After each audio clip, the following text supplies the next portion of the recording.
चंडमुंड भंडासुर खंडिनी जगदंबे, उदंड दंड महिषासुर मर्दिनी दुर्गे, महाराष्ट्र धर्म रक्षके ये. महाराष्ट्राच्या गंगानो या, महाराष्ट्राच्या पवनांनो या. दूधसागरा फेसाळत ये, राजापूरच्या ये गंगे ये ये.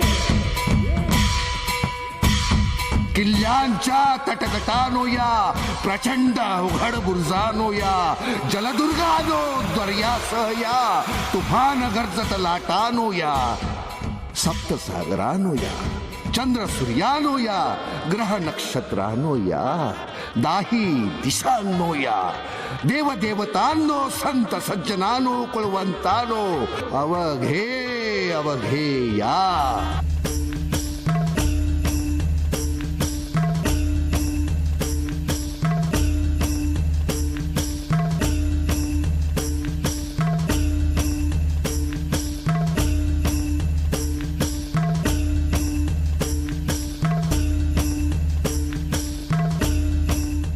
पर्यटकांना सर्व सामान बाहेर ठेवून केवळ मोबाईल फोन आणि कॅमेरा घेऊन सुरक्षा चाचणीनंतर आत सोडलं जाईल.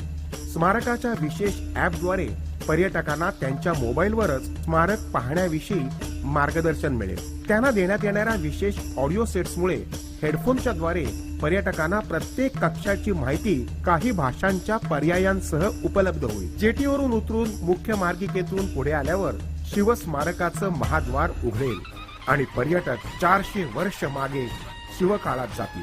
शिवाजी महाराजांसह अवघ्या मराठी मुलखावर सदैव कृपादृष्टी असणाऱ्या आई तुळजा भवानीचं दर्शन सर्वात प्रथम घडेल. डावीकडून प्रवेश केल्यानंतर पहिल्या दालनात शाहीर शिवकालीन शाहिरी परंपरेचं दर्शन घडवतील. पोवाड्यामुळे भारलेल्या पर्यटकांना नंतर दर्शन घडेल ते किल्ले शिवनेरी. बाल शिवाजींनी रोहिडेश्वरावर घेतलेली शपथ आणि पर्यटक पोहोचतील शिवकालीन मंदिरात. अफजल खाना विरुद्धच्या मोहिमेचा थरार इथं पर्यटक अनुभवतील. महाराजांसाठी स्वतःचे प्राण देणारा शिवाकाशी, बाजी प्रभूंच्या अद्वितीय पराक्रमाच्या इतिहासाचे साक्षीदार होण्याची दुर्लभ संधी इथं पर्यटकांना उपलब्ध होईल. पुढे गेल्यावर दृश्यमान होईल पुण्यातला लाल महाल आणि महाराजांच्या राजनीतीचं दर्शन. पोटात वाघनखे नाहीत आमच्या. इथून पुढे जाताच दिसेल कडेकोट तटबंदी असलेला आग्र्याचा किल्ला, म्हणजे शिवचरित्राचा जणू कळसाध्याय. एक वेळ आम्ही मौत पत्करू पण अपमान नाही. स्वराज्य निर्मितीत जीवाला जीव देणारे अनेक मावळे महाराजांना मिळाले. आधी लगीन कोंडाण्याचं आणि मग आमच्या रायबाचं. पुढे येताच आपल्याला दिसेल किल्ले रायगड, स्वराज्याची राजधानी. आणि इथेच पर्यटकांना अनुभवता येईल भव्य दिव्य राज्याभिषेक सोहळा.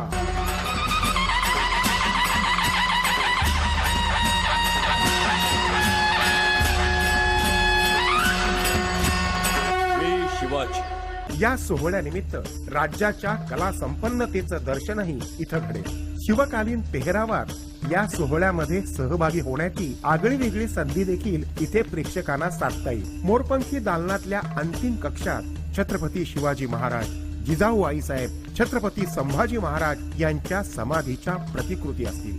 मध्यभागी प्राचीन पद्धतीचं अॅम्फी थिएटर असेल. इथूनच महाराजांच्या अश्वारूढ पुतळ्याचं अनोखं दर्शन घडेल. या स्मारकाच्या निर्मितीमागची दृष्टी, मेहनत आणि प्रक्रिया, थोडक्यात मेकिंगची माहिती प्रदर्शित केली जाईल. तळमजल्यावर 2 ते 2,500 आसन क्षमतेचं भव्य सभागृह असेल, जिथं महाराजांच्या चरित्रावरील महानाट्य सादर करता येतील. तसंच दुसऱ्या बाजूला मोठ्या पडद्यावर डिजिटल टेक्नॉलॉजीच्या आधारे शिवचरित्राचा 3D, 6D, 9D तंत्राद्वारे अनुभव घेता येईल.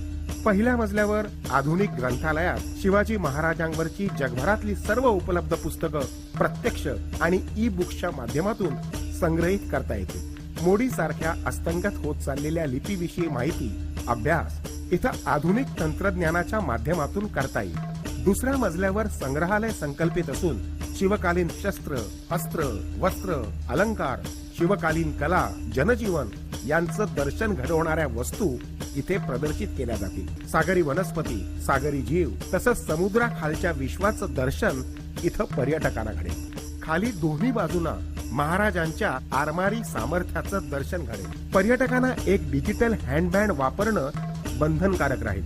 स्मार्ट एंट्री कार्डद्वारे विविध ठिकाणच्या त्यांच्या येण्या जाण्यावर नियंत्रण ठेवता येईल. पर्यटकांसाठी खानपान सेवा, पर्यावरणभिमुख प्रसाधनगृह, आपत्कालीन व्यवस्थेत वैद्यकीय उपचार, कार्डियक सेंटरची सुविधा इथे असेल.